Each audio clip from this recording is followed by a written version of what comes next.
A couple of new kids on the block are about to go head to head. Hey, it's Joshua Vergara from Android Authority. What's going on, everybody? And this is the Samsung Galaxy Note 3 versus the LG G2 in a quick look.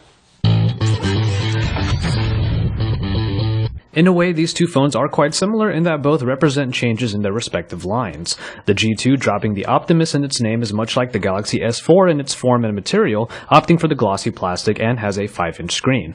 The button layout has been moved to the back and is a unique way of using the smartphone that becomes pretty natural after a little time. The other feat of the G2 is its thinner bezels that give it a 5.2-inch screen. Thinner bezels are also found in the Note 3, which allow it a similar increase of 0.2 inches for its screen, now at 5.7. As a larger device, two-handed operation will obviously be more common, especially considering the usage of the S Pen. The new changes in the Note 3 actually involve the overall material.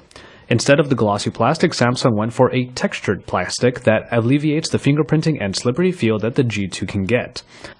In display, the IPS display of the LG G2 brings a lot of expected brightness to the display game, but LG has been able to create a color saturation profile that actually rivals the Super AMOLED that Samsung has consistently brought out. It's a great display at 5.2 inches and is comparable to the 5.7-inch screen on the Note 3, which is like a larger version of the great performer that was originally on the Galaxy S4. When it comes to specifications, we actually have a little bit more level playing field. Both phones employ the Snapdragon 800 processor clocked in at 2.26 GHz backed by the Adreno 330. The Note 3 does have an edge with 3 GB of RAM aside from the standard 2 GB like is found in the G2. That extra RAM is important for all of the multitasking that the Note 3 is capable of, especially considering the new S Pen functionality. The Note 3 also has a little bit of an edge by having a removable back, which allows for a replaceable battery and expandable memory.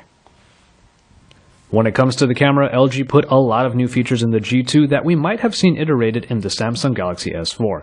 So in creative smartphone photography, things are a little more evened out here as well, as the Note 3 camera employs pretty much everything the S4's camera was capable of.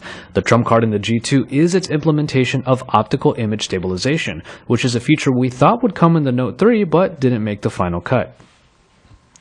And in software, both LG and Samsung have been striving to add new features and functionality to their respective Android versions. And in the case of the G2, there are a few new multitasking options. Slide Aside is one particular new and notable feature. And for the Note 3, we have the S Pen that has been updated with the Air Command menu that includes smart memos and small app windows.